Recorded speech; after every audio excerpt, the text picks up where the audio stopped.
मराठा आरक्षण योद्धा मनोज जरांगे पाटील यांनी सुरू केलेल्या उपोषणाच्या समर्थनार्थ बुधवारपासून टेंभुर्णी येथे साखळी उपोषण करणार असल्याचे निवेदन टेंभुर्णी येथील सकल मराठा समाजाच्या वतीने देण्यात आले आहे।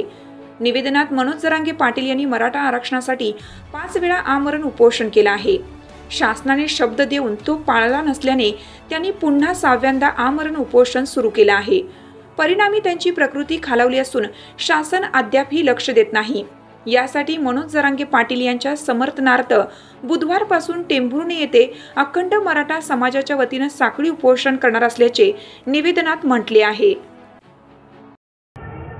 आम्ही अखंड मराठा समाज गाव टेंभुर्णी यांच्या वतीने एक आपले मनोजदादा जरांगे पाटील हे 7 ते 8 दिवसापासून आपल्या अंतरवाली सराटी येथे उपोषण करत आहेत आणि आतापर्यंत सरकारनं कुठलीही त्या उपोषणाची दखल घेतली नाही। म्हणून आज अखंड मराठा समाज गाव टेंभुर्णी तालुका वसमत जिल्हा हिंगोली आम्ही आमच्या टेंभुर्णी गावच्या वतीनं जे आमचे मनोजदादा जरांगे आपल्या मराठा समाजाच्या OBC मधून आरक्षणाची मागणी करत आहेत आणि सरकार ह्या गोष्टीकडे जाणीवपूर्वक दुर्लक्ष करीत आहे।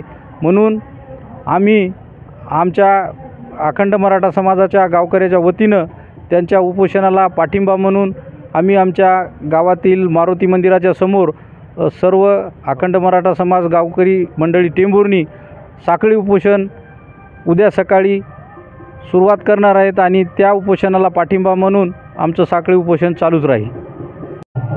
आमचे मराठा संघर्ष योद्धे माननीय मनोजदादा जरांगे पाटील हे जवळपास 6 उपोषणं झाली त्याचे आमरण उपोषण, तरी याच्याकडं सरकार गांभीर्याने घेत नसल्यामुळं आम्ही टेंभुर्णी गावामधून सकल मराठा समाजच्या वतीनं ते निवेदन दिलं आहे आणि आमच्या मागण्या आहेत ज्या मनोजदादाच्या मागण्या आहेत मराठा समाजाला OBC मधून आरक्षण आणि सातारा गॅजेट, हैदराबाद गॅजेट हे लागू करा, शिंदे समितीचं सतत काम चालू ठेवा, या मागणीसाठी सकल मराठा समाज टेंभुर्णी यांच्या गावाच्या वतीनं इथं साखळी उपोषण आपले गाव टेंभुर्णी मारुती मंदिर टेंभुर्णी इथं साखळी उपोषणाला बसणार आहेत।